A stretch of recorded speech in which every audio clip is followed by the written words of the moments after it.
Mission യൂണികോമിന്റെ അടുത്തൊരു സെഷനിലേക്ക് എല്ലാവർക്കും സ്വാഗതം. ഞാൻ Lakshmi TS. Company board assistant അതുപോലെ തന്നെ യൂണിവേഴ്സിറ്റി അസിസ്റ്റന്റ് പരീക്ഷയ്ക്കായുള്ള ഒരു തയ്യാറെടുപ്പാണ് നമ്മൾ ഈ ഒരു മിഷൻ യൂണികോമിലൂടെ നടത്തിക്കൊണ്ടുവരുന്നത്. മുൻവർഷ ചോദ്യങ്ങൾ പരിശീലിച്ചുകൊണ്ട് അതുമായി ബന്ധപ്പെട്ട കണക്റ്റഡ് ഫാക്ട്സ് പഠിച്ചുകൊണ്ട് നല്ല ഒരു റാങ്കിലേക്ക് എത്താൻ നിങ്ങളെ തീർച്ചയായും ഈ മിഷൻ യൂണികോം സഹായിക്കും എന്നതിൽ ഒരു സംശയവുമില്ല. അപ്പം നിങ്ങളുടെ സപ്പോർട്ട് ആദ്യത്തെ വീഡിയോസിലെല്ലാം നമ്മൾ കണ്ടിട്ടുണ്ടായിരുന്നു. ഒരുപാട് സന്തോഷം. ഇനിയും നമുക്ക് തുടർന്നും ഈ മിഷൻ യൂണികോമിലൂടെ ഒരുപാട് ഇമ്പോർട്ടന്റ് ആയിട്ടുള്ള ക്വസ്റ്റ്യൻസ് പ്രാക്ടീസ് ചെയ്ത് നമുക്ക് നല്ലതുപോലെ ഓരോ ടോപ്പിക്സും പഠിച്ച് കംപ്ലീറ്റ് ആക്കി വരാം. ഓക്കെ, അപ്പോ ഇതുവരെയുള്ള കാര്യങ്ങളെല്ലാം നിങ്ങൾക്ക് ക്ലിയർ ആണെങ്കിൽ നമ്മൾ ഇന്ന് പുതിയ ഒരു ടോപ്പിക്കിലേക്ക് കടക്കുകയാണ്. എന്താണ്? നമ്മുടെ മലയാള പത്രപ്രവർത്തനമാണ്. ഓക്കെ, നമ്മുടെ സാഹിത്യം എന്ന് പറയുന്ന മേഖലയില് ഈ സാഹിത്യം എന്ന് പറയുന്നത് 10th ലെവലിനും 12th ലെവലിനും ഡിഗ്രി ലെവലിനും എല്ലാം നമുക്ക് വേണ്ടുന്ന ഒരു കോമൺ ടോപ്പിക് ആണ്. ഡിഗ്രി ലെവൽ പരീക്ഷയ്ക്ക് മാത്രമല്ല.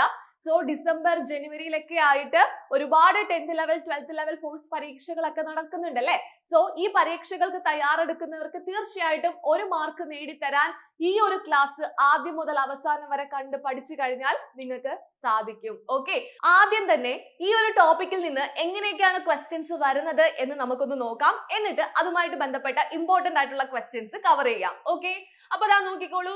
ഇതൊക്കെയാണ് ഈ ടോപ്പിക്ക് ബേസ് ചെയ്ത് വന്നിട്ടുള്ള കുറച്ച് ചോദ്യങ്ങൾ. കുറച്ച് എടുത്തിട്ടുള്ള ഒരുപാട് ചോദ്യങ്ങൾ ചോദിച്ചിട്ടുണ്ട്. ആ ചോദ്യങ്ങളെല്ലാം നമ്മൾ ഇന്ന് പ്രാക്ടീസ് ചെയ്യും കേട്ടോ. ഓക്കെ, അപ്പൊ ഫസ്റ്റ് ക്വസ്റ്റ്യൻ ഞാൻ വായിച്ചു തരാം. സ്വദേശാഭിമാനി എന്ന പത്രം ആരംഭിച്ചത് ആരെന്നാണ് ചോദ്യം. ഓക്കെ, അപ്പൊ രാമകൃഷ്ണ പിള്ള, KP കേശവമേനോൻ, വക്കം അബ്ദുൾ ഖാദർ മൗലവി, VT ഭട്ടതിരിപ്പാടൊക്കെയാണ് ഓപ്ഷൻ ആയിട്ട് കൊടുത്തിട്ടുള്ളത്. നിങ്ങൾക്ക് ആൻസർ അറിയാമെങ്കിൽ നിങ്ങൾ ചിന്തിച്ചു നോക്കുക ഇതിൽ എന്താണ് ആൻസർ ആയിട്ട് വരുന്നത് എന്ന്. ലാസ്റ്റ് നിങ്ങൾക്ക് ആൻസേഴ്സ് പറഞ്ഞു തരുമ്പോൾ അതും നിങ്ങൾക്ക് ഫുൾ മാർക്ക് കിട്ടുന്നുണ്ടോ എന്നൊന്ന് ട്രൈ ചെയ്ത് നോക്കുക കേട്ടോ. ഓക്കെ, നെക്സ്റ്റ് ക്വസ്റ്റ്യൻ നോക്കൂ. സാമൂഹികമായി അടിച്ചമർത്തപ്പെട്ടവരുടെ ബൈബിൾ എന്നറിയപ്പെടുന്ന പത്രം ഏതാണ് എന്നാണ് ചോദ്യം. കേരള കൗമുദി, മിതവാദി, കേരള സഞ്ചാരി, കേരള പത്രിക എന്നൊക്കെ കൊടുത്തിട്ടുണ്ട്. സോ അതും നമുക്ക് ആൻസറിലേക്ക് പോകാം. ദെൻ ഒരു ചോദ്യം കൂടി നോക്കിക്കേ. വിവേകോദയത്തിന്റെ സ്ഥാപകൻ ആര് എന്ന് ചോദിച്ചിട്ട് കുമാരനാശാൻ, ശ്രീനാരായണ ഗുരു, വള്ളത്തോൾ, അയ്യങ്കാളി എന്നൊക്കെ കൊടുത്തിട്ടുണ്ട്. അപ്പോ ഇതിന്റെ ഉത്തരം ഞാൻ പറഞ്ഞു തരട്ടെ. ഇങ്ങനെയൊക്കെ ക്വസ്റ്റ്യൻസ് ആണ് ഈ ഒരു ടോപ്പിക്ക് ബേസ് ചെയ്ത് വരുന്നത് എന്ന് നിങ്ങൾ ആദ്യം മനസ്സിലാക്കുക. ആദ്യം തന്നെ കുറച്ച് ചോദ്യങ്ങളും ഉത്തരങ്ങളും ഒന്ന് പഠിച്ചിട്ട് പോകാം. എന്താണ്? സ്വദേശാഭിമാനി എന്ന പത്രം ആരംഭിച്ചത് ആരാണ്? സ്വദേശാഭിമാനി എന്ന പത്രം ആരംഭിച്ചത് വക്കം അബ്ദുൾ ഖാദർ മൗലവിയാണ്. ആരാണ്? വക്കം അബ്ദുൾ ഖാദർ മൗലവിയാണ്. ഇനി സാമൂഹികമായി അടിച്ചമർത്തപ്പെട്ടവരുടെ ബൈബിൾ എന്നറിയപ്പെടുന്ന പത്രം ഏതെന്ന് ചോദിച്ചാൽ ഉത്തരം നമ്മൾ പറയേണ്ടത് മിതവാദി പത്രമാണ്. ഏതാണ്? മിതവാദി പത്രത്തെയാണ് എന്തെന്ന് പറയുന്നത്? സാമൂഹികമായി അടിച്ചമർത്തപ്പെട്ടവരുടെ ബൈബിൾ എന്ന് വിശേഷിപ്പിക്കുന്നത്. ദെൻ അടുത്തൊരു ചോദ്യം നോക്കൂ. വിവേകോദയത്തിന്റെ സ്ഥാപകൻ ആര്? വിവേകോദയം എന്ന പത്രത്തിന്റെ സ്ഥാപകൻ ആരെന്നാണ് ചോദ്യം. ഉത്തരം എന്തായിരുന്നു? കുമാരനാശാനായിരുന്നു. എന്തായിരുന്നു? കുമാരനാശാനായിരുന്നു. അപ്പോ ഇങ്ങനെയൊക്കെ ക്വസ്റ്റ്യൻസ് വരുമ്പോൾ നമ്മൾ പതറി പോകരുത്. ഈ ടോപ്പിക്ക് കൃത്യമായിട്ട് നിങ്ങൾ പഠിച്ചിട്ട് പോവുകയാണെങ്കിൽ തീർച്ചയായിട്ടും നമുക്ക് ഈ ഒരു മാർക്ക് സ്കോർ ചെയ്യാൻ സാധിക്കും. ഓക്കെ, വലിയ പാടൊന്നുമില്ല. സിമ്പിൾ ആയിട്ടുള്ള ടോപ്പിക്കാണ്. എല്ലാ പരീക്ഷകൾക്കും ഉപയോഗിക്കാൻ സാധിക്കുന്ന ടോപ്പിക്കാണ് കേട്ടോ. അപ്പൊ നമുക്ക് പഠിച്ചു തുടങ്ങാം. എന്റെ കൂടെ ആദ്യം മുതൽ അവസാനം വരെ ശ്രദ്ധിച്ച് പഠിച്ചങ്ങ് പോവുകയാണെങ്കിൽ നിങ്ങൾക്ക് ഈ ചോദ്യങ്ങളൊക്കെ എക്സാം ഹാളിൽ പോയി ഇരിക്കുന്ന സമയത്ത് പെട്ടെന്ന് ഓർത്തെടുത്ത് ആൻസർ ചെയ്യാൻ പറ്റും കേട്ടോ. സോ നമ്മൾ ആദ്യം പഠിക്കാൻ പോകുന്നത് രാജ്യസമാചാരം എന്ന പത്രത്തെ പറ്റിയിട്ടാണ്.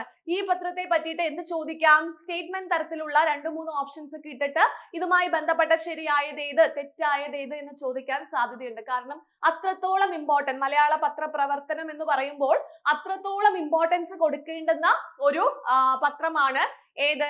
രാജ്യസമാചാരം എന്ന് പറയുന്നത്. അതിന്റെ ഇമ്പോർട്ടൻസ് എന്താണെന്ന് നിങ്ങൾക്ക് ആദ്യത്തെ പോയിന്റ് വായിക്കുമ്പോൾ തന്നെ മനസ്സിലാകും. എന്താണ്? മലയാളത്തിലെ ആദ്യത്തെ പത്രമാണ്. ശ്രദ്ധിക്കുക, മലയാളത്തിലെ ആദ്യ പത്രം ഏതെന്ന് ചോദിച്ചാൽ ഉത്തരം നമ്മൾ പറയും രാജ്യസമാചാരം. ഇത് 2-3 തവണ 2020 ശേഷം റിപ്പീറ്റ് ചെയ്ത് ചോദിച്ചിട്ടുണ്ട്. അതുകൊണ്ട് പഠിച്ചു വെച്ചിരിക്കുക. മലയാളത്തിലെ ആദ്യ പത്രം ഏതെന്ന് ചോദിച്ചാൽ ഉത്തരം രാജ്യസമാചാരമാണ്. എന്നാണ് ഇത് പ്രസിദ്ധീകരണം ആരംഭിച്ചത്? വർഷം നോക്കിക്കേ. 1847. 1947 അല്ല, ഒരു 100 വർഷം പിറകോട്ട് പോയിട്ട് 1847 എന്ത് ചെയ്യുന്നത്? നമ്മുടെ രാജ്യസമാചാരം എന്ന പത്രം ആരംഭിക്കുന്നത്, അതിന്റെ പ്രസിദ്ധീകരണം ആരംഭിക്കുന്നത് എവിടെയായിരുന്നു? തലശ്ശേരിയിലെ ഇല്ലിക്കുന്ന് പ്രസ്സിലായിരുന്നു എന്ത് ഇതിന്റെ പ്രസിദ്ധീകരണം ആരംഭിച്ചത്, അല്ലെങ്കിൽ അതിന്റെ അച്ചടി നടന്നതെന്ന് മനസ്സിലാക്കി വെച്ചിരിക്കുക. ഓക്കെ, അപ്പൊ 1847 തലശ്ശേരിയാണ്. ഏത് പ്രസ്സാണ്? ഇല്ലിക്കുന്ന് പ്രസ്സാണെന്ന് ഓർത്തിരിക്കുക. ഇനി രാജസമാചാരം ആരംഭിച്ച വ്യക്തി, ഇതും ഒരുപാട് തവണ റിപ്പീറ്റ് ചെയ്ത് ചോദിച്ചിട്ടുണ്ട്. അതാരാണ്? ഹെർമൻ ഗുണ്ടർട്ട് ആണ്. ആരാണ്? ഹെർമൻ ഗുണ്ടർട്ട് ആണ് രാജ്യസമാചാരം ആരംഭിച്ച വ്യക്തി. ഓക്കെ, രാജ്യസമാചാരം ആരംഭിച്ച വ്യക്തി ആരാണ്? അത് ഹെർമൻ ഗുണ്ടർട്ട് ആണെന്ന് ഓർത്തു വെച്ചിരിക്കുക. ഓക്കെ, ഇനി ക്രിസ്തുമത ആശയങ്ങൾക്ക് പ്രാധാന്യം നൽകിയിരുന്ന പത്രം ഏതെന്ന് ചോദിച്ചാൽ ക്രിസ്തുമത ആശയങ്ങൾക്ക് കേട്ടോ, ക്രിസ്തുമത ആശയങ്ങൾക്ക് പ്രാധാന്യം നൽകിയ പത്രം ഏതാണ്? രാജ്യസമാചാരമാണ്. മനസ്സിലായോ? രാജ്യസമാചാരം എന്ന് കേൾക്കുമ്പോൾ അവിടെ ഓർത്തേണ്ട ഒരു മതം ഏതാണ്? ക്രിസ്തുമതമാണ്. ക്രിസ്തുമത ആശയങ്ങൾക്കാണ് രാജ്യസമാചാരം എന്ന പത്രം എന്ത് കൊടുക്കുന്നത്? ഇമ്പോർട്ടൻസ് കൊടുക്കുന്നത്. മനസ്സിലായോ? ഇമ്പോർട്ടൻസ് കൊടുക്കുന്നത് ഏതാണ്? ക്രിസ്തുമത ആശയങ്ങൾക്കാണ് എന്ന് ഓർത്തു വെച്ചിരിക്കുക. ഓക്കെ ആണോ?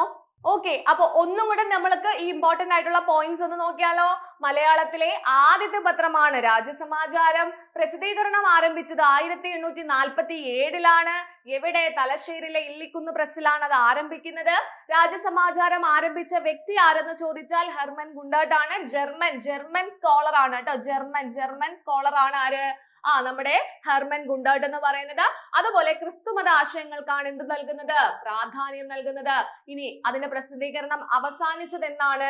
1850 ഡിസംബർ മാസത്തിൽ എന്ത് ചെയ്തു? അതിന്റെ പ്രസിദ്ധീകരണം അവസാനിച്ചു. ആകെ പ്രസിദ്ധീകരിച്ച ലക്കങ്ങൾ വെറും 42 ലക്കങ്ങൾ മാത്രമാണ്. ഓക്കെ, 1847 ആരംഭിച്ചിട്ട് 50 ആയപ്പോഴത്തേക്ക് എന്ത് ചെയ്തിട്ടുണ്ടായിരുന്നു? അതിന്റെ പ്രസിദ്ധീകരണം അവസാനിച്ചിട്ടുണ്ടായിരുന്നു. അപ്പൊ ഓർത്ത് വെച്ചിരിക്കുക, ആകെ പ്രസിദ്ധീകരിച്ച ലക്കങ്ങൾ വെറും 42 എണ്ണം മാത്രമാണ്. ക്ലിയർ ആണോ? അപ്പൊ രാജ്യസമാചാരവുമായി ബന്ധപ്പെട്ട എങ്ങനെ ക്വസ്റ്റ്യൻ ചോദിച്ചാലും ഇനി നിങ്ങൾ ആൻസർ ചെയ്യല്ലോ. മലയാളത്തിലെ ആദ്യത്തെ പത്രമാണ് രാജ്യസമാചാരം. ഹെർമൻ ഗുണ്ടർട്ട് ആണ് അത് ആരംഭിക്കുന്നത്. തലശ്ശേരിയിലാണ് അതിന്റെ പ്രസിദ്ധീകരണം ആരംഭിച്ചത്.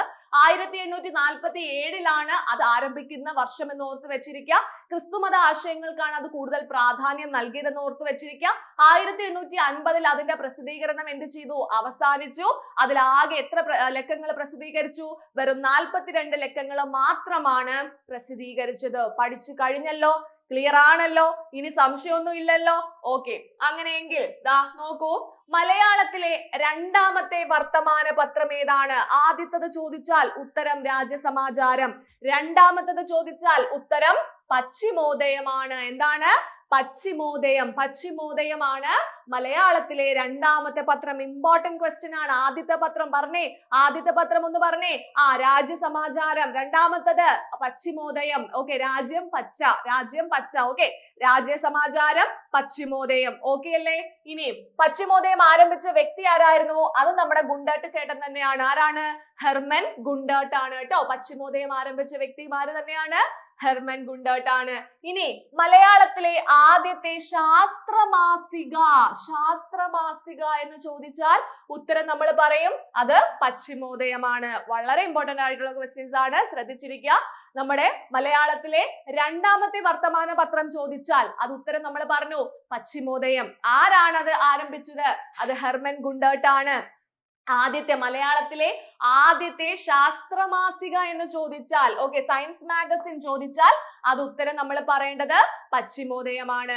ഇനി മലയാള ഭാഷയിൽ അച്ചടിക്കപ്പെട്ട ആദ്യത്തെ മാഗസിൻ ഇങ്ങനെ ചോദിക്കും. ഓക്കെ, മലയാളത്തിലെ ആദ്യത്തെ ശാസ്ത്രമാസിക എന്ന് ചോദിച്ചാൽ പശ്ചിമോദയം പറയണം. ഇനി മലയാള ഭാഷയിൽ അച്ചടിക്കപ്പെട്ട ആദ്യത്തെ മാഗസിൻ ചോദിച്ചാൽ ഉത്തരം എന്താ പറയേണ്ടത്? ജ്ഞാനനിക്ഷേപമാണ്. എന്താണ്? ജ്ഞാനനിക്ഷേപം. ഒന്ന് പറഞ്ഞേ, ജ്ഞാനനിക്ഷേപം. പറഞ്ഞോ? മനസ്സിലായോ? അപ്പോ മലയാള ഭാഷയിൽ അച്ചടിക്കപ്പെട്ട ആദ്യത്തെ മാഗസിൻ ചോദിച്ചാൽ ജ്ഞാന നിക്ഷേപമാണ്. ഓക്കെ, രാജസമാചാരവും പശ്ചിമോദയവും ജ്ഞാന നിക്ഷേപവും തമ്മിലൊന്നും മാറിപ്പോകരുത്. വൃത്തിയായിട്ട് കറക്റ്റ് ആയിട്ട് ആദ്യം മുതലേ പഠിച്ചു വന്നു കഴിഞ്ഞാൽ നിങ്ങൾക്ക് കൺഫ്യൂഷൻ വരത്തില്ല. അല്ലാതെ ശ്രദ്ധയില്ലാതെ വെറുതെ കേട്ടുകൊണ്ടിരുന്നാലാണ് ഈ പേരുകളെല്ലാം നിങ്ങൾക്ക് തിരിഞ്ഞും മറിഞ്ഞും പോകുന്നത്. സോ ശ്രദ്ധിച്ച് മനസ്സിലാക്കി എന്റെ കൂടെ പഠിച്ചു വരിക. ഈ ക്ലാസ് തീരുന്നതോടൊപ്പം ഈ പഠിക്കുന്ന ചോദ്യങ്ങളും നമ്മൾ പഠിച്ച് തീർക്കാനായിട്ട് പോവുകയാണ് കേട്ടോ. നമുക്ക് കളയാൻ സമയമില്ല. നമ്മളുടെ സമയം ഓരോ മിനിറ്റും നമുക്ക് വിലപ്പെട്ടതാണ് എന്നുള്ള ബോധ്യം നിങ്ങൾക്ക് ഉണ്ടാകണം. നിങ്ങൾ കളയുന്ന ഓരോ നിമിഷവും അതിന്റെ ഇരട്ടി പണിയെടുത്ത് പഠിക്കുന്ന കുട്ടികളുണ്ട്. ഓക്കെ, അപ്പൊ അവരും നിങ്ങളൊക്കെ ഒരുമിച്ചാണ് പരീക്ഷ എഴുതാൻ പോകുന്നത്. അപ്പൊ അതിൻ്റെതായിട്ടുള്ള രീതിയിൽ റിസൾട്ടിലും ആ വ്യത്യാസം പ്രതിഫലിക്കും എന്നുള്ള കാര്യം എപ്പോഴും നിങ്ങളുടെ മനസ്സിൽ ഉണ്ടാകണം. മനസ്സിലായോ? അപ്പൊ ഒന്ന് പറഞ്ഞേ, മലയാളത്തിലെ രണ്ടാമത്തെ വർത്തമാന പത്രം, രണ്ടാമത്തെ എന്ന് കണ്ടാൽ പത്രം എന്ന് കണ്ടാൽ പശ്ചിമോദയമാണ്. ഇനി പശ്ചിമോദയം ആരംഭിച്ചത് ആദ്യത്തെ രണ്ടാമത്തെ ഒരാളുടെ പേര് പഠിച്ചാൽ മതി, ഹെർമൻ ഗുണ്ടർട്ട് ആണ്. മലയാളത്തിലെ ആദ്യത്തെ ശാസ്ത്ര മാസിക എന്ന് ചോദിച്ചാൽ ഉത്തരം പശ്ചിമോദയമാണ്. ഓക്കെ, ശാസ്ത്ര മാസിക കണ്ടാൽ പശ്ചിമോദയം. എന്നാൽ അച്ചടിക്കപ്പെട്ട ആദ്യത്തെ മാസിക എന്ന് ചോദിച്ചാൽ, ശാസ്ത്ര മാസിക എന്ന് ചോദിച്ചാൽ മാത്രമേ നമ്മൾ പശ്ചിമോദയത്തിന്റെ പേര് പറയാവുള്ളൂ. പക്ഷെ മലയാള ഭാഷയിൽ അച്ചടിക്കപ്പെട്ട ആദ്യത്തെ മാഗസിൻ എന്ന് ചോദിച്ചാൽ ഉത്തരം നമ്മൾ പറയേണ്ടത് ജ്ഞാന നിക്ഷേപമാണ്. ഓക്കെ, ജ്ഞാന നിക്ഷേപമാണ്. പഠിച്ചു കഴിഞ്ഞു എന്ന് വിചാരിക്കുന്നു. അങ്ങനെയെങ്കിൽ മറ്റൊരു ചോദ്യം നോക്കൂ. തിരുവിതാംകൂറിൽ നിന്നുള്ള ആദ്യ പത്രം ഏതാണ്? തിരുവിതാംകൂറിൽ നിന്നുള്ള ആദ്യ പത്രമാണേത്? ജ്ഞാന നിക്ഷേപം. കേട്ടോ, തിരുവിതാംകൂറിൽ നിന്നുള്ള, നമ്മളിപ്പോ തിരുവിതാംകൂറിലാണ്, തിരുവിതാംകൂറിൽ ജീവിക്കുകയാണ്. കുറെ കാലം മുമ്പ് അവിടെ ഇപ്പോ പത്രക്കാരൻ കൊണ്ട് പത്രം ഇട്ടു. ആ പത്രത്തിന്റെ പേരൊന്ന് വായിച്ചേ. നമ്മുടെ മുമ്പിൽ കിടപ്പുണ്ടോന്ന് നോക്കിക്കേ. മാതൃഭൂമിന്നോ കേരള കൗമുദിന്നോ വല്ലോ ആണോ? അല്ല. അവിടെ എന്താ ഇട്ടേക്കുന്നത്? ജ്ഞാന നിക്ഷേപം എന്നാണ് എഴുതിയിരിക്കുന്നത്. അപ്പൊ നമ്മൾ ഇമാജിൻ ചെയ്യുക, തിരുവിതാംകൂർ ഭരണകാലത്ത് നമ്മൾ ഇങ്ങനെ ഇരിക്കുകയാണ്, നമ്മുടെ മുന്നിൽ ഒരു പത്രം കിടക്കുന്നു, പത്രത്തിന്റെ പേര് നമ്മൾ വായിച്ചു. എന്താണ്? ജ്ഞാന നിക്ഷേപമാണ്. ജ്ഞാന നിക്ഷേപം മറന്നു പോകരുത് കേട്ടോ. ഇനി മൂന്നാമത്തെ മലയാള പത്രമായ ജ്ഞാന നിക്ഷേപം പ്രസിദ്ധീകരിച്ചത്. അപ്പം ഒരു ചോദ്യം അതിനകത്ത് തന്നെ കിടപ്പുണ്ട് അല്ലെ, ചോദ്യത്തിനകത്ത് തന്നെ മറ്റൊരു ചോദ്യം കിടപ്പുണ്ട്. അതായത് മൂന്നാമത്തെ മലയാള പത്രം, മൂന്നാമത്തെ മലയാള പത്രം. അപ്പോ രാജസമാചാരം കഴിഞ്ഞു, പശ്ചിമോദയം കഴിഞ്ഞു, മൂന്നാമത്തേതാണേത്? ജ്ഞാന നിക്ഷേപം. ജ്ഞാന നിക്ഷേപം. ഓക്കെ, രാജ്യസമാചാരം 1.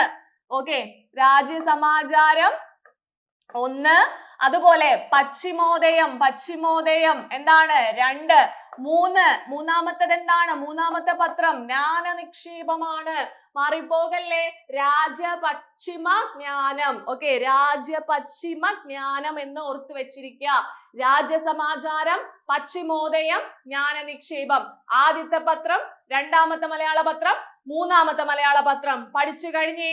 ഇനി ഇത് രണ്ടിന്റെയും എന്താണ് വ്യക്തി, അത് പ്രസിദ്ധീകരിച്ച വ്യക്തി എന്ന് പറയുന്നത് രണ്ടും സെയിം ആയിരുന്നു, ഹെർമൻ ഗുണ്ടർട്ട് ആയിരുന്നു. പക്ഷേ ജ്ഞാന നിക്ഷേപം പ്രസിദ്ധീകരിച്ചത് ആരെന്നറിയാമോ? അത് ബെഞ്ചമിൻ ബെയ്ലി ആണ്. ആരാണെന്ന് പറഞ്ഞേ? ബെഞ്ചമിൻ ബെയ്ലി ആണ് മൂന്നാമത്തെ മലയാള പത്രമായ ജ്ഞാന നിക്ഷേപം പ്രസിദ്ധീകരിക്കുന്നത്. ഓക്കെ, അപ്പൊ ബെഞ്ചമിൻ ബെയ്ലി. വർഷം ഒന്ന് പറഞ്ഞേ? 1848 ആണ്. 1848 കോട്ടയത്തെ നമ്മുടെ CMS പ്രസ്സിലാണെന്ന് ചെയ്യുന്നത് ഇതിന്റെ പ്രസിദ്ധീകരണം നടക്കുന്നത്. കിട്ടിയല്ലോ? ഓക്കെ ആണല്ലോ? അപ്പൊ അത്രയും കാര്യങ്ങൾ കിട്ടി. സെറ്റ് ആണെന്ന് കരുതുന്നു. ഓക്കെ ആണെന്ന് കരുതുന്നു. അപ്പോ രാജ്യസമാചാരവുമായി ബന്ധപ്പെട്ട ചോദ്യങ്ങൾ പെട്ടെന്ന് മനസ്സിലൊന്നും കൊണ്ടുവന്നേ. പശ്ചിമോദയം, പശ്ചിമോദയവുമായി ബന്ധപ്പെട്ട ചോദ്യങ്ങൾ വരട്ടെ, സ്പീഡായിട്ട് കൊണ്ടുവരണം. ജ്ഞാന നിക്ഷേപം, ജ്ഞാന നിക്ഷേപം മൂന്നാമത്തെ പത്രമാണ്, തിരുവിതാംകൂറിൽ നിന്നുള്ള ആദ്യത്തെ പത്രമാണ് അല്ലേ, മലയാളത്തിൽ അച്ചടിക്കപ്പെട്ട ആദ്യത്തെ മാഗസിൻ ആണ് എന്നൊക്കെ നമ്മൾ പഠിച്ചു. ഓക്കെ, ഇനി അടുത്ത ചോദ്യത്തിലേക്ക് പോകുന്നു. കേരളത്തിലെ ആദ്യ ഇംഗ്ലീഷ് പത്രമായ വെസ്റ്റേൺ സ്റ്റാറിന്റെ ആദ്യത്തെ എഡിറ്റർ ആരായിരുന്നു? ശ്രദ്ധിക്കുക, കേരളത്തിൽ ആ ചോദ്യത്തിനകത്തൊരു ചോദ്യം കിട്ടി. കേരളത്തിലെ ആദ്യത്തെ ഇംഗ്ലീഷ് പത്രം ഏതാണ്? വെസ്റ്റേൺ സ്റ്റാർ ആണ്. എന്താണ്? വെസ്റ്റേൺ സ്റ്റാർ ആണ്. അതിന്റെ എഡിറ്റർ ആരെന്നാണ് നമ്മളോട് ചോദിച്ചിരിക്കുന്നത്. എഡിറ്റർ ആരെന്ന് ചോദിച്ചാൽ അത് ചാൾസ് ലോസൺ ആണ്. ആരാണ്? ചാൾസ് ലോസൺ ആണ് പിന്നീട് അത് മദ്രാസ് മെയിലിന്റെ എഡിറ്റർ ആയിട്ടുണ്ടായിരുന്നു. ഓക്കെ, പിന്നീട് ചാൾസ് ലോസൺ മദ്രാസ് മെയിലിന്റെ എഡിറ്റർ ആയിട്ട് മാറിയിട്ടുണ്ടായിരുന്നു. അപ്പൊ കേരളത്തിലെ ആദ്യത്തെ ഇംഗ്ലീഷ് പത്രമാണ് ഏത്? Western star. അതിന്റെ ആദ്യത്തെ എഡിറ്റർ ആരെന്ന് ചോദിച്ചാൽ അത് ചാൾസ് ലോസൺ ആണെന്ന് ഓർത്ത് വെച്ചിരിക്കാനാണ്. ചാൾസ് ലോസൺ ആണ്. കിട്ടിയല്ലോ? ഓക്കെ ആണല്ലോ? അപ്പൊ ഈ ചോദ്യങ്ങൾ പഠിച്ചു കഴിഞ്ഞിട്ടുണ്ടെങ്കിൽ അടുത്ത ചോദ്യത്തിലേക്ക് പോകുന്നു. മിതവാദി പത്രം. PSC കൂടുതലും മിതവാദിയുമായി ബന്ധപ്പെട്ട ചോദ്യങ്ങൾ ചോദിക്കുന്നുണ്ട് കേട്ടോ. അപ്പൊ അതൊന്ന് പഠിച്ചു വെച്ചേക്കണേ. മിതവാദി പത്രം പ്രതമല്ല കേട്ടോ, പത്രമാണ് കേട്ടോ, പത്രമാണ്. ഒന്ന് തിരുത്തിയേക്കണേ. ഓക്കെ, അപ്പോ മിതവാദി പത്രം പ്രസിദ്ധീകരണം ആരംഭിച്ച വർഷം ഏതാണ്? മിതവാദി പത്രം പ്രസിദ്ധീകരണം ആരംഭിച്ച വർഷം 1907 ആണ് കേട്ടോ. 1907. എവിടെയാണ് പ്രസിദ്ധീകരണം ആരംഭിച്ചത്? തലശ്ശേരിയിലാണ്. എവിടെയാണ്? തലശ്ശേരിയിലാണ്. ഏത് പത്രം ഒന്ന് പറഞ്ഞേ? മിതവാദി പത്രം. വർഷം ഒന്ന് പറഞ്ഞേ? 1905 ആണോ? ബംഗാൾ വിഭജനത്തിന്റെ വർഷമാണോ? അല്ല, 2 വർഷം കൂടെ കഴിഞ്ഞിട്ട് 1907 ആണ് കേട്ടോ. 1907 എവിടെ? തലശ്ശേരിയിലാണ് മിതവാദി പത്രത്തിന്റെ ആ ഒരു പ്രസിദ്ധീകരണം ആരംഭിക്കുന്നത്. ഓക്കെ, അങ്ങനെയെങ്കിൽ ദാണ്ടെ മിതവാദി പത്രത്തിന്റെ സ്ഥാപകൻ എപ്പോഴും ചോദിക്കുന്ന ചോദ്യമാണ്. മിതവാദി പത്രത്തിന്റെ സ്ഥാപകൻ ആരാണ്? മൂർക്കോത്ത് കുമാരനാണ്. ഒന്ന് പറഞ്ഞേ, എന്റെ കൂടെ ഒന്ന് പറഞ്ഞേ.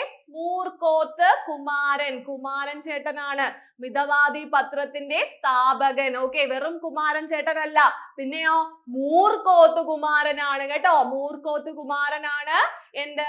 മിതവാദി പത്രത്തിന്റെ സ്ഥാപകൻ എന്ന് പറയുന്നത്. മനസ്സിലായോ? അപ്പോ മിതവാദി പത്രം പ്രസിദ്ധീകരണം ആരംഭിച്ച വർഷം ചോദിച്ചാൽ 1907 ആണ്. തലശ്ശേരിയിലാണ് അതിന്റെ പ്രസിദ്ധീകരണം ആരംഭിക്കുന്നത്. അതിന്റെ സ്ഥാപകൻ ആരെന്ന് ചോദിച്ചാൽ അത് കുമാരനാണ്, മൂർക്കോത്ത് കുമാരനാണ്. ഇനി മിതവാദി പത്രത്തിന്റെ വിശേഷണങ്ങൾ ഒന്ന് പഠിച്ചു വെച്ചിരിക്കുക. എന്താണ്? തീയരുടെ ബൈബിൾ. തീയര്. ഓക്കെ, തീയ സമൂഹം ഉണ്ടായിരുന്നല്ലോ. അപ്പൊ തീയരുടെ ബൈബിൾ, അതുപോലെ തന്നെ അധസ്ഥിതരുടെ ബൈബിൾ എന്നും എന്തറിയപ്പെടുന്നു? മിതവാദി പത്രത്തെ വിശേഷിപ്പിക്കുന്നുണ്ടായിരുന്നു. അപ്പൊ ഒന്ന് പറഞ്ഞേ, തീയരുടെ ബൈബിൾ എന്നും അധസ്ഥിതരുടെ ബൈബിൾ എന്നും ഒക്കെ വിശേഷിപ്പിക്കപ്പെടുന്ന, പാവപ്പെട്ടവന്റെ ബൈബിൾ എന്നൊക്കെ വിശേഷിപ്പിക്കപ്പെടുന്ന ആ പത്രം ഏതാണ്? മിതവാദി പത്രമാണ്.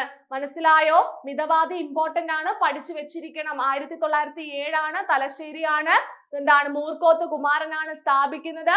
അതിന്റെ വിശേഷണങ്ങൾ എന്തൊക്കെയാണ്? തീയരുടെ ബൈബിൾ എന്നും, തീയര് കേട്ടോ, തീയരല്ല, തീയരുടെ ബൈബിൾ എന്നും അധസ്ഥിതരുടെ ബൈബിൾ എന്നുമാണ് ഇതിനെ വിശേഷിപ്പിക്കുന്നത്. പഠിച്ചു കഴിഞ്ഞല്ലോ. ഇനി മിതവാദി കൃഷ്ണൻ എന്നറിയപ്പെടുന്ന വ്യക്തി ആരാണ്? മിതവാദി കൃഷ്ണൻ എന്ന് പറയുന്നത് സി കൃഷ്ണനാണ്. ഓക്കെ, കൃഷ്ണ അയ്യരല്ല, സി കൃഷ്ണൻ. വെറും സി കൃഷ്ണനാണ് എന്തെന്നറിയപ്പെടുന്നത്? മിതവാദി കൃഷ്ണൻ എന്നറിയപ്പെടുന്നത്. അപ്പൊ ആരാണ് ഈ സി കൃഷ്ണൻ എന്ന് നോക്കിക്കേ. 1913 മൂർക്കോത്ത് കുമാരൻ എന്ത് ചെയ്തു? സ്ഥാനം ഒഴിഞ്ഞു. ഓക്കെ, അപ്പോ ആ സമയത്ത് പത്രത്തിന്റെ അവകാശം സ്വന്തമാക്കിയതിന് ശേഷം മിതവാദി തീയരുടെ വക ഒരു മലയാള മാസിക എന്ന പേരിൽ പുനരാരംഭിച്ച വ്യക്തിയാണ്. ഈ മിതവാദി എന്ന പത്രം എന്ത് ചെയ്യുന്നു? മിതവാദി തീയരുടെ വക ഒരു മലയാള മാസിക എന്ന പേരിൽ, തീയരുടെ വക ഒരു മലയാള മാസിക എന്ന പേരിൽ എന്ത് ചെയ്യുന്നു? പുനരാരംഭിച്ചു. ആ വ്യക്തിയാണ് ആര്? സി കൃഷ്ണൻ എന്ന് പറയുന്നത്. സോ സി കൃഷ്ണനെയാണ് മിതവാദി കൃഷ്ണൻ എന്ന് വിളിക്കുന്നത് കേട്ടോ. അപ്പൊ ഒന്ന് പറഞ്ഞേ, സി കൃഷ്ണൻ ആരാണ്? സി കൃഷ്ണൻ എന്ന് പറയുന്നത് മിതവാദി പത്രത്തിന്റെ ആ അവകാശം ആരൊഴിഞ്ഞു? നമ്മുടെ കുമാരൻ ചേട്ടൻ ഒഴിഞ്ഞ സമയത്ത് ആരേറ്റെടുത്തു? കൃഷ്ണൻ ചേട്ടൻ ഏറ്റെടുത്തു അല്ലെ? കുമാരൻ പോയപ്പോൾ കൃഷ്ണൻ വന്നു. അപ്പൊ സി കൃഷ്ണൻ ഏറ്റെടുത്തിട്ട് അതിന്റെ പേരെങ്ങനെയാക്കി? മിതവാദി തീയരുടെ വക ഒരു മലയാള മാസിക എന്ന പേരിലേക്ക് കൺവേർട്ട് ചെയ്തു. സോ ആ വ്യക്തിയാണ് ആര്? നമ്മുടെ സി കൃഷ്ണൻ എന്ന് പറയുന്നത്. ഇനി നോക്കൂ, 1917 പ്രീവിയസ് ഇയർ ക്വസ്റ്റ്യൻ ആണ്. 1917 റഷ്യൻ വിപ്ലവത്തിന് പിന്തുണ പ്രഖ്യാപിച്ച മലയാള പത്രം ഏതാണ്? വളരെ ഇമ്പോർട്ടന്റ് ക്വസ്റ്റ്യൻ ആണ്, ഒരുപാട് തവണ ചോദിച്ചിട്ടുള്ള ചോദ്യമാണ്. 1917 എന്ത് ചെയ്യുന്നു? റഷ്യൻ വിപ്ലവം നടക്കുന്നു അല്ലെ? റഷ്യൻ വിപ്ലവം നടക്കുന്ന സമയത്ത് അതിന് പിന്തുണ പ്രഖ്യാപിച്ച ഒരു മലയാള പത്രം ഉണ്ടായിരുന്നു. അത് ഏത് പത്രമാണെന്ന് പറഞ്ഞേ? അത് നമ്മുടെ മിതവാദി പത്രമാണ് കേട്ടോ. ആ മിതവാദി പത്രം എന്ത് ചെയ്തു? 1917 റഷ്യൻ വിപ്ലവത്തിന് പിന്തുണ അറിയിച്ചു എന്നുള്ള കാര്യം ഓർത്ത് വെച്ചിരിക്കുക. ഇനി കേരളത്തിലെ ആദ്യത്തെ സാമുദായിക പത്രം ഏതാണ്? ശ്രദ്ധിക്കണേ, കേരളത്തിലെ ആദ്യത്തെ സാമുദായിക പത്രം ഏതെന്ന് ചോദിച്ചാൽ ഉത്തരം നമ്മൾ പറയും അത് മലയാളി ആണ്. ഓക്കെ, മലയാളി എന്ന് പറയുന്ന ഒരു പത്രം ഉണ്ടായിരുന്നു കേട്ടോ. അതാണ് കേരളത്തിലെ ആദ്യത്തെ സാമുദായിക പത്രമായിട്ട് അറിയപ്പെടുന്നത്. ഓക്കെ, അപ്പൊ കേരളത്തിലെ ആദ്യത്തെ സാമുദായിക പത്രം മറക്കരുത്. അതായതാണ്? മിതവാദിയാണോ? അല്ല, മലയാളിയാണ്. മിതവാദിയല്ല, മലയാളിയാണ് കേട്ടോ. ഇനി വിവേകോദയം, അടുത്ത PSCയുടെ ഇൻട്രസ്റ്റഡ് ആയിട്ടുള്ള ഒരു പത്രമാണ് വിവേകോദയം. അപ്പൊ വിവേകോദയത്തിന്റെ പ്രസിദ്ധീകരണം ആരംഭിച്ചത് എന്നെന്ന് ചോദിച്ചാൽ 1904 എവിടെയാണ് പ്രസിദ്ധീകരണം ആരംഭിക്കുന്നത്? തിരുവനന്തപുരം ജില്ലയിലാണ് കേട്ടോ. അപ്പൊ വിവേകോദയം പ്രസിദ്ധീകരണം ആരംഭിച്ച വർഷം 1904 അല്ലെ, തിരുവനന്തപുരമാണ്. ഇനി വിവേകോദയത്തിന്റെ ആദ്യത്തെ പത്രാധിപർ ആരായിരുന്നു? M ഗോവിന്ദനായിരുന്നു അല്ലെ, M ഗോവിന്ദനായിരുന്നു. SNDPയുടെ മുഖപത്രം എന്നൊക്കെ നമ്മൾ പറയും അല്ലെ. വിവേകോദയത്തിന്റെ ആദ്യത്തെ പത്രാധിപർ ആരെന്ന് ചോദിച്ചാൽ ആരാണ്? M ഗോവിന്ദനാണ്. ആരാണ്? M ഗോവിന്ദനാണ്. ഇനി M ഗോവിന്ദന് ശേഷം വിവേകോദയത്തിന്റെ പത്രാധിപർ ആയ വ്യക്തി ആരെന്ന് ചോദിച്ചാൽ അത് കുമാരനാശാനാണ് കേട്ടോ. ശ്രദ്ധിച്ചേ, M ഗോവിന്ദനായിരുന്നു വിവേകോദയത്തിന്റെ ആദ്യത്തെ പത്രാധിപൻ. അതിനുശേഷം വിവേകോദയത്തിന്റെ M ഗോവിന്ദന് ശേഷം വിവേകോദയത്തിന്റെ പത്രാധിപ സ്ഥാനത്തേക്ക് വന്ന വ്യക്തി ആരാണ്? നമ്മുടെ കുമാരനാശാനാണ്. ഈഴവ ഗസറ്റ് കേട്ടോ. ഈഴവ ഗസറ്റ് എന്നറിയപ്പെടുന്ന പ്രസിദ്ധീകരണം ഏതെന്ന് ചോദിക്കാറുണ്ട്. ഉത്തരം വിവേകോദയമാണ് കേട്ടോ. ഈഴവ ഗസറ്റ്, കുമാരനാശാനെയൊക്കെ കാണുമ്പോൾ തന്നെ നിങ്ങൾക്ക് മനസ്സിലാവുമല്ലോ. ഈഴവ ഗസറ്റ് SNDP എന്നൊക്കെ ചോദിച്ചു കഴിഞ്ഞാൽ അത് വിവേകോദയമാണ്. ഇനി അടുത്തൊരു ചോദ്യം, നിലവിൽ പ്രസിദ്ധീകരണം തുടരുന്ന പഴക്കം ചെന്ന മലയാള പത്രം, ഏറ്റവും പഴക്കം ചെന്ന മലയാള പത്രം ഏതാണ്? നസ്രാണി ദീപിക ആണ്, ദിനപത്രമാണ് കേട്ടോ. നിലവിൽ പ്രസിദ്ധീകരണം ഒക്കെ നേരത്തെ ഇതൊക്കെ ഉണ്ടായിരുന്നെങ്കിലും നിലവിൽ പണ്ട് കാലത്ത് ഉണ്ടായിരുന്നതൊക്കെ കുറെ നിർത്തി പോയിട്ടുണ്ടായിരുന്നു അല്ലെ. പക്ഷെ നിലവിൽ ഇപ്പോഴത്തെ സിറ്റുവേഷൻ നോക്കുകയാണെങ്കിൽ പ്രസിദ്ധീകരണം ഇപ്പോഴും തുടർന്നു കൊണ്ടുപോകുന്ന ഏറ്റവും പഴക്കം ചെന്ന മലയാള പത്രം ഏതെന്ന് ചോദിച്ചാൽ ഏറ്റവും പഴക്കം ചെന്ന മലയാള പത്രം ഏതാണ്? അത് നസ്രാണി ദീപികയാണ്. ഏതാണ്? നസ്രാണി ദീപിക ദിനപത്രമാണെന്ന് ഓർത്ത് വെച്ചിരിക്കുക. ഇനി സ്വദേശാഭിമാനി പത്രം ആരംഭിച്ചത് ആരാണ്? സ്വദേശാഭിമാനി പത്രം അത് വക്കം അബ്ദുൾ ഖാദർ മൗലവിയാണ് കേട്ടോ. വക്കം അബ്ദുൾ ഖാദർ മൗലവിയാണ് സ്വദേശാഭിമാനി പത്രം ആരംഭിക്കുന്നത്. അതിന്റെ മുഖക്കുറിപ്പ് എങ്ങനെയാണെന്ന് അറിയാമോ?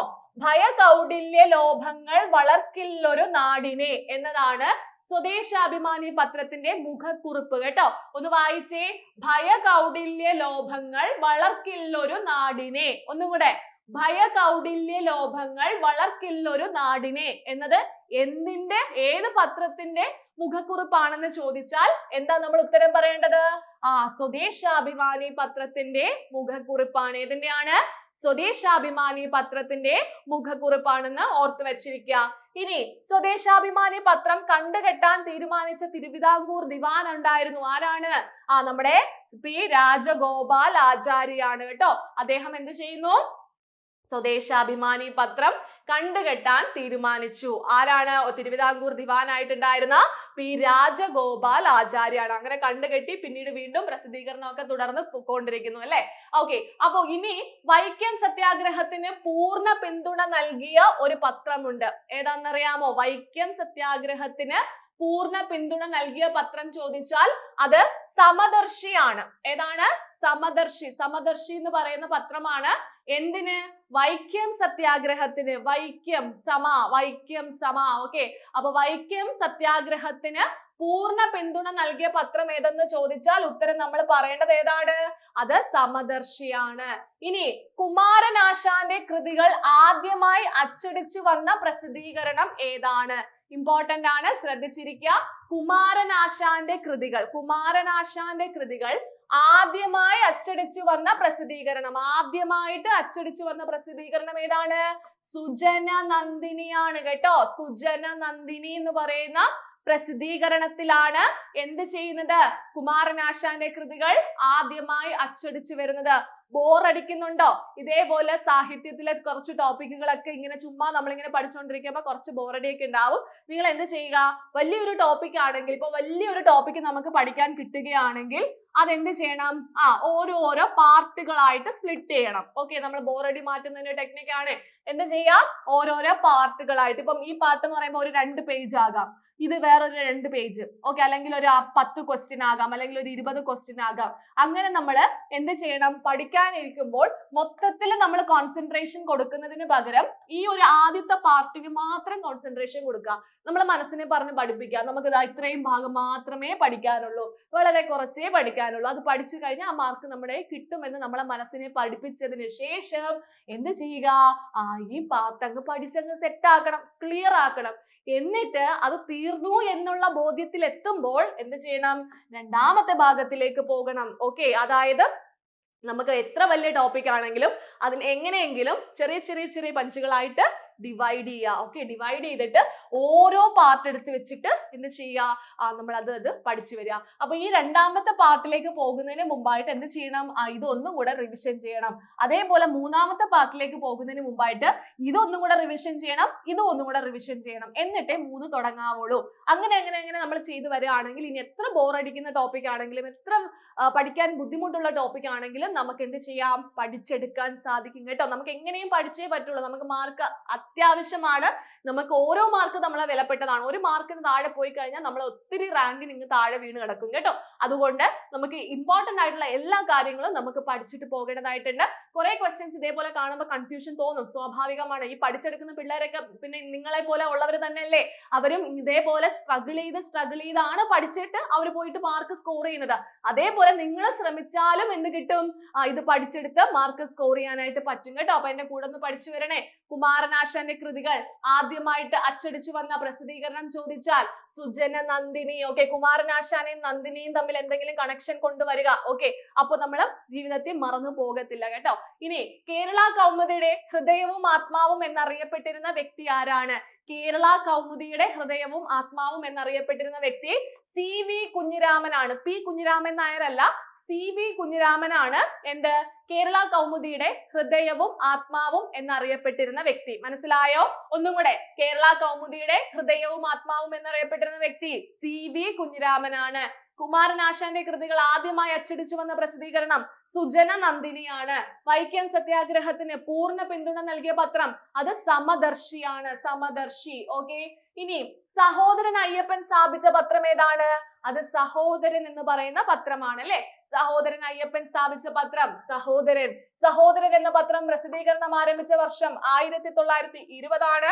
മട്ടാഞ്ചേരിയിൽ ഇങ്ങനെ ചോദിക്കും, മട്ടാഞ്ചേരിയിൽ നിന്ന് സഹോദരൻ എന്ന പ്രസിദ്ധീകരണം ആരംഭിച്ച വ്യക്തി. ഓക്കെ, സഹോദരൻ അയ്യപ്പന് പകരമായിട്ട് K അയ്യപ്പൻ എന്ന് കൊടുക്കും, രണ്ടും ഒരാളാണ് അല്ലെ. അപ്പൊ മട്ടാഞ്ചേരിയിൽ നിന്ന് സഹോദരൻ എന്ന പേരിൽ പ്രസിദ്ധീകരണം ആരംഭിച്ചത്. നമ്മൾ ഓപ്ഷൻസിൽ പോയി സഹോദരൻ അയ്യപ്പനെ തിരയും, പക്ഷെ കിട്ടത്തില്ല. ഓപ്ഷൻസിൽ എന്തുണ്ടാകും? K അയ്യപ്പൻ ഉണ്ടാകും. സോ K അയ്യപ്പനെയാണ് നമ്മൾ സഹോദരൻ അയ്യപ്പൻ എന്ന് വിളിക്കുന്നത്. ഓക്കെ, ഇനി ഭാഷാ പോഷണിയുടെ സ്ഥാപക പത്രാധിപർ ആരാണ്? ഭാഷാ പോഷണി എന്ന് പറയുന്ന പത്രത്തിന്റെ സ്ഥാപക പത്രാധിപർ ആരാണ്? കണ്ടത്തിൽ വർഗീസ് മാപ്പിളയാണ്. ആരാണ്? കണ്ടത്തിൽ വർഗീസ് മാപ്പിളയാണ് ഭാഷാ പോഷണി എന്ന് പറയുന്ന പത്രത്തിന്റെ സ്ഥാപകൻ അല്ലെങ്കിൽ പത്രാധിപർ എന്ന് പറയുന്നത്. ഓക്കെ, കണ്ടത്തിൽ വർഗീസ് മാപ്പിള. പഠിച്ചു കഴിഞ്ഞോ? ഒന്നും കൂടെ, സഹോദരൻ അയ്യപ്പൻ സ്ഥാപിച്ച പത്രം എന്താണ്? സഹോദരൻ. ആ പത്രം പ്രസിദ്ധീകരണം ആരംഭിച്ച വർഷം 1920. എവിടെ? മട്ടാഞ്ചേരിയിൽ നിന്ന് സഹോദരൻ എന്ന പ്രസിദ്ധീകരണം ആരംഭിച്ച വ്യക്തി ആരെന്ന് ചോദിച്ചാൽ അത് K അയ്യപ്പനാണ്. ഇനി കണ്ടത്തിൽ വർഗീസ് മാപ്പിള സ്ഥാപിച്ച അല്ലെങ്കിൽ പത്രാധിപരായിരുന്ന ആ പത്രം ഏതാണ്? ഭാഷാ പോഷണിയാണ്. ഭാഷാ പോഷണിയാണെന്ന് ഓർത്തു വെച്ചിരിക്കുക. ഇനി മറ്റൊരു ചോദ്യം, തിരുവിതാംകൂർ ദേശീയ പ്രസ്ഥാനത്തിന് ശക്തി പകർന്ന ആദ്യത്തെ പത്രം ഏതാണ്? ശ്രദ്ധിക്കണം, തിരുവിതാംകൂർ ദേശീയ പ്രസ്ഥാനം. ദേശീയ പ്രസ്ഥാനം എന്ന് പറയുമ്പോൾ നമുക്ക് തിരുവിതാംകൂറിലും ദേശീയ പ്രസ്ഥാനങ്ങൾ ഉണ്ടായിരുന്നു അല്ലെ. അപ്പൊ അതിന് ശക്തി പകർന്ന ആദ്യത്തെ പത്രം ചോദിച്ചാൽ അത് സ്വരാടാണ്. സ്വരാട്. വർഷം 1921 ആണ് കേട്ടോ. സ്വരാട്. തിരുവിതാംകൂറിലെ എന്തിന്? ദേശീയ പ്രസ്ഥാനത്തിന് ശക്തി പകർന്നിട്ടുള്ള ആദ്യത്തെ പത്രമാണ് സ്വരാട് കേട്ടോ. വർഷം 1921 ആണ്. ഇനി കേരളത്തിൽ ആദ്യമായി നിരോധിക്കപ്പെട്ട പത്രം ഏതെന്ന് ചോദിച്ചാൽ അത് സന്ദിഷ്ടവാദിയാണ് കേട്ടോ. കേരളത്തിൽ ആദ്യമായിട്ട് നിരോധിക്കപ്പെട്ട പത്രമാണ് ഏത്? സന്ദിഷ്ടവാദി. കേരള പത്രസ്വാതന്ത്ര്യത്തിന്റെ ആദ്യ രക്തസാക്ഷി എന്നറിയപ്പെടുന്ന പത്രമാണ്. അതുകൊണ്ട് ഏത്? സന്ദിഷ്ടവാദി എന്ന് പറയുന്നത്. പേരുകളൊക്കെ മിതവാദി സന്ദിഷ്ടവാദിയൊക്കെ തമ്മിൽ തിരിഞ്ഞും മറിഞ്ഞും പോകരുത് കേട്ടോ. അപ്പൊ കേരളത്തിൽ ആദ്യമായിട്ട് നിരോധിക്കപ്പെട്ട പത്രം സന്തോഷത്തിൽ കൊണ്ടുവന്ന സന്ദിഷ്ടവാദിയാണ് അല്ലെ. അപ്പൊ സന്ദിഷ്ടവാദിയുടെ സന്തോഷമൊക്കെ പോയെന്ന് ഓർത്ത് വെച്ചിരിക്കുക. നിരോധിക്കപ്പെട്ടു. അതുപോലെ രക്തസാക്ഷി, ആദ്യത്തെ പത്രസ്വാതന്ത്ര്യത്തിന്റെ ആദ്യത്തെ രക്തസാക്ഷി എന്നറിയപ്പെടുന്ന പത്രം ഏതെന്ന് ചോദിച്ചാലും ഉത്തരം ഏതാണ്? സന്ദിഷ്ടവാദിയാണ്. ഇനി കേരളത്തിലെ ആദ്യത്തെ സോഷ്യലിസ്റ്റ് പത്രം ചോദിച്ചാൽ അത് പ്രഭാതമാണ് കേട്ടോ. പ്രഭാതം. കേരളത്തിലെ ആദ്യത്തെ സോഷ്യലിസ്റ്റ് പത്രം ഏതാണ്? അത് പ്രഭാതമാണ്. ഇനി പ്രഭാതം എന്ന പത്രത്തിന്റെ സ്ഥാപകനും ആദ്യത്തെ പത്രാധിപരും ആരായിരുന്നു? അത് EMS നമ്പൂതിരിപ്പാടായിരുന്നു കേട്ടോ. പ്രഭാതം സോഷ്യലിസ്റ്റ് പത്രമാണ്. അതിന്റെ സ്ഥാപകൻ EMS നമ്പൂതിരിപ്പാടാണ്.